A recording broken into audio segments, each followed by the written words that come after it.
Hello friends, my name is Kajal और आप सभी का स्वागत है मेरे चैनल पर। और आज के इस वीडियो में हम बहुत ही इम्पोर्टेंट टॉपिक पे डिस्कस करने वाले हैं। सब्जेक्ट साइंस है और अति लघु उत्तरीय प्रश्न हम डिस्कस कर रहे हैं। जैसे कि आपको पता होगा कि इसके पहले हमने बहुविकल्पीय प्रश्न और अति लघु उत्तरीय प्रश्न और चैप्टर वाइज भी हमने इस सब्जेक्ट में डिस्कस किया है। तो आपको अगर अभी तक आपने वो वीडियोस नहीं देखा है तो मैंने प्लेलिस्ट में है, आप सिंपली वहां से जाकर चेक करके जितने भी वीडियोस हैं आप चैप्टर वाइज या प्रैक्टिस वाइज देख सकते हो। ठीक है फ्रेंड्स, तो चलिए हम स्टार्ट करते हैं और आपको बहुत ही अच्छे क्लोरोफिल के दो प्रमुख कार्य कौन कौन से हैं। तो सबसे पहला तो इसके कारण पत्तियों का रंग हरा होता है और दूसरा कारण ये है कि प्रकाश संश्लेषण की क्रिया में सूर्य प्रकाश को क्लोरोफिल अवशोषित करता है। ठीक है, तो ये बहुत ही आईएमपी प्रश्न है, आपको बहुत ही अच्छे से क्लियर करना होगा कि क्लोरोफिल के दो प्रमुख कार्य क्या है। तो पहला कारण यही होता है कि इसके कारण पत्तियों का रंग हरा होता है और दूसरा कारण ये होता है कि प्रकाश संश्लेषण की क्रिया में सूर्य के प्रकाश को क्लोरोफिल अवशोषित करता है। प्रश्न 13वां है कि वर्धी जनन की दो विधियां बताइए। तो वर्धी जनन की दो विधियां क्या है? तो पहला है जड़ों द्वारा वर्धी जनन, दूसरा है डहेलिया, मतलब इसका उदाहरण है, एग्जाम्पल है डहेलिया शकरकंदी। ये जड़ों द्वारा इसकी वृद्धि जनन होता है। अब दूसरा है तनु द्वारा वृद्धि जनन। तो जो तनु द्वारा मतलब उत्पत्ति होती है, जैसे कि आलू की होती है, प्याज होता है, हल्दी होता है, लहसुन। आई थिंक ये बहुत ही इम्पोर्टेंट टॉपिक है कि तनु द्वारा कौन कौन से मतलब ऐसे सब्जियां हैं, पेड़ पौधे हैं जो जिनकी उत्पत्ति होती है, जिनकी वृद्धि जनन होती है। ठीक है, तो सबसे पहले तनु द्वारा तो आलू आ जाता है, प्याज आता है, हल्दी आता है, लहसुन आता है। और जिनका जड़ों द्वारा होता है वो डहेलिया है, शकरकंदी है। ठीक है, 14 नंबर आपका प्रश्न है कि जड़ के प्रकार बताइए। तो जड़ के कौन कौन से प्रकार हैं? तो जड़ के दो प्रकार होते हैं, हमने डिस्कस किया था, एक तो मूसला जड़, दूसरा अपस्थानिक जड़। 15 नंबर आपका प्रश्न है कि अलैंगिक जनन की दो विधियां बताइए। अलैंगिक जनन की दो विधियां कौन कौन सी है? तो जो अलैंगिक जनन की दो विधियां, पहला तो है विखंडन द्वारा, दूसरा है कलिका द्वारा।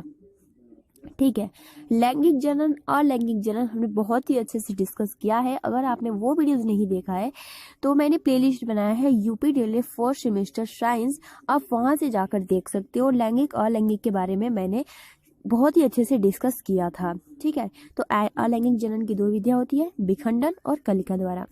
16 नंबर आपका प्रश्न है कि 3 कीटवक्षी पौधों के नाम बताइए। 3 कीटवक्षी पौधों के नाम बताइए। पहला है ड्रोसेरा, दूसरा है नेपेंथिस, तीसरा है यूट्रिकुलेरिया। ये 3 कीटवक्षी पौधे के नाम है। 17 नंबर आपका प्रश्न है जो आपके एग्जाम के लिए बहुत ही इंपॉर्टेंट है, जैसे कि आप यहाँ देख सकते हो, सरसों के पुष्प के विभिन्न अंगों के नाम लिखिए। बीटी से 2017 का पूछा हुआ प्रश्न है। या पुष्प के मुख्य 4 भागों के नाम बताइए। ठीक है, तो ये दोनों प्रश्न एक ही जैसे हैं, आपको इनमें से कोई भी पूछ सकता है, तो आपको इसमें कंफ्यूज होने की कोई भी आवश्यकता नहीं है। सरसों के पुष्प के विभिन्न अंगों के नाम बताइए या फिर पुष्प के 4 भागों के नाम बताइए। तो पुष्प के 4 भाग होते हैं, बाह्यदल पुंज, दल पुंज, पुमंग और जायंग। ठीक है, पुमंग को ही ठीक है, पुमंग को इसको स्त्री केसर बोलते हैं और इसको पुंकेसर बोलते हैं। ठीक है, ये इसमें आपको कंफ्यूज होने की जरूरत नहीं है, पुमंग और जायंग ही स्त्री केसर और पुंकेसर जिसे हम बोलते हैं। 18 नंबर आपका प्रश्न है कि गति के द्वितीय नियम के अनुसार, ठीक है, गति के द्वितीय नियम को परिभाषित कीजिए। तो गति का द्वितीय नियम के बारे में आपको बताना है, तो चलिए हम इसके बारे में जान लेते हैं। गति के द्वितीय नियम के अनुसार किसी वस्तु पर बाह्य से लगाया गया बल, किसी वस्तु पर बाह्य से लगाया गया बल, ठीक है, F जिसे हम बोलते हैं, बल को F से प्रदर्शित करते हैं, कैपिटल F। ठीक है, उस वस्तु के द्रव्यमान m, द्रव्यमान को स्मॉल m से लिखते हैं, ये भी आपको क्लियर होना चाहिए। ठीक है, तथा उस वस्तु के बल की दिशा में उत्पन्न त्वरण, जिसे हम स्मॉल e के गुणनफल के बराबर होता है, उसे हम गति के द्वितीय नियम कहते हैं। ठीक है, तो बहुत ही इजी है। किसी वस्तु पर बाह्य से लगाया गया बल F उस वस्तु के द्रव्यमान तथा उस वस्तु के बल की दिशा में उत्पन्न त्वरण के गुणनफल के बराबर होता है। 19 नंबर आपका प्रश्न है कि पारदर्शी तथा अपारदर्शी को स्पष्ट कीजिए। बीटीसी 2015 का पूछा हुआ प्रश्न है। पारदर्शी क्या है और अपारदर्शी क्या है? पारदर्शी के बारे में हम डिस्कस कर लेते हैं। पारदर्शी वे पदार्थ होते हैं जिनके आर पार हम देख सकते हैं, इनमें पारदर्शिता का गुण होता है। और अपारदर्शी, उसका सिंपल पता होगा कि उसका अपोजिट होगा। अपारदर्शी वे पदार्थ जिनको हम आर पार से देख नहीं सकते, उन्हें हम अपारदर्शिता कहते हैं। उनका गुण ये होता है।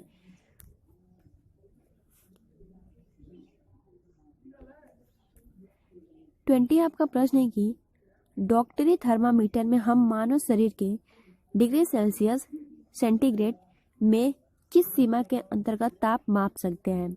बीटीसी 2017 का पूछा हुआ प्रश्न है कि डॉक्टरी थर्मामीटर में हम मानव शरीर के डिग्री सेंटीग्रेड में 35 डिग्री सेल्सियस से 42 डिग्री सेल्सियस तक ताप को माप सकते हैं। 21 आपका प्रश्न है कि बीजों के प्रकीर्णन की दोल-छेप प्रक्रिया क्या है? फल के निरंतर हिलने डुलने के कारण बीज हवा में बिखर जाते हैं, इससे दोल-छेप प्रक्रिया कहा जाता है।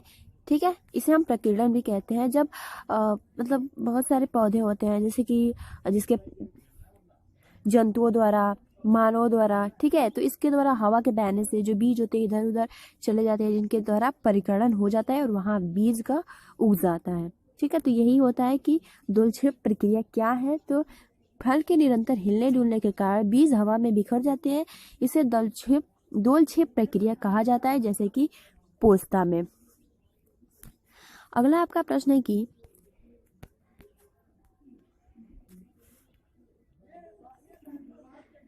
प्रकीर्णन क्या है, इसकी प्रमुख विधियां कौन कौन सी है?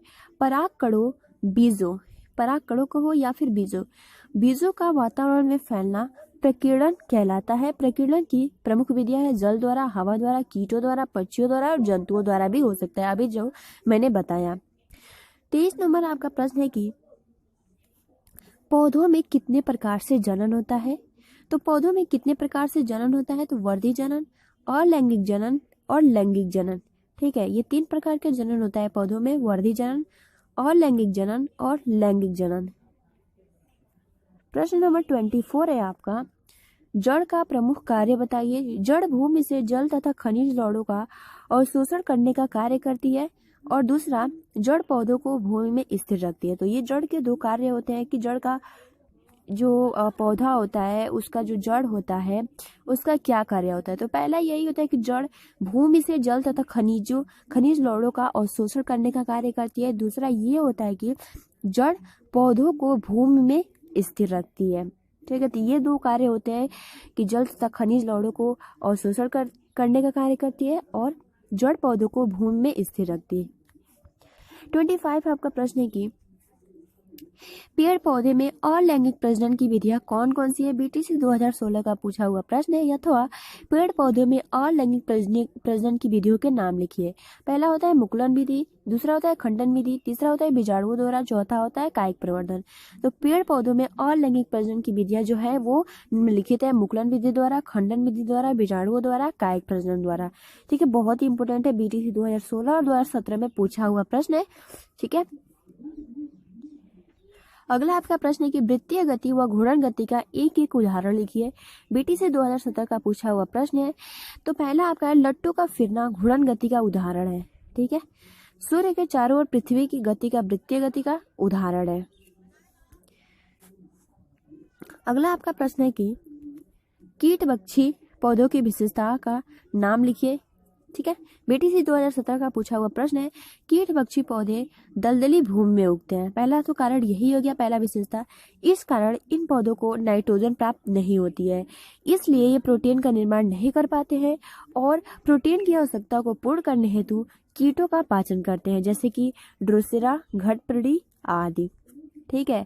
तो कीट पक्षी पौधे का पहला विशेषता यही होती है कि नमी दलदली भूमि में उगते हैं, इसमें नाइट्रोजन प्राप्त नहीं होता, इसलिए इसे प्रोटीन भी का निर्माण नहीं कर पाते हैं और प्रोटीन की आवश्यकता को पूर्ण करने हेतु कीटों का पाचन करते हैं, जैसे कि ड्रोसेरा, घटप्रणी आदि। 28 आपका प्रश्न है कि जलीय पौधे के तने एवं पत्ती की एक एक विशेषता लिखिए। 2017 का पूछा हुआ प्रश्न है। तो जलीय पौधे के तनों के अंदर असंख्य रिक्त स्थान होते हैं जिन्हें वायुकोष्ठ कहा जाता है।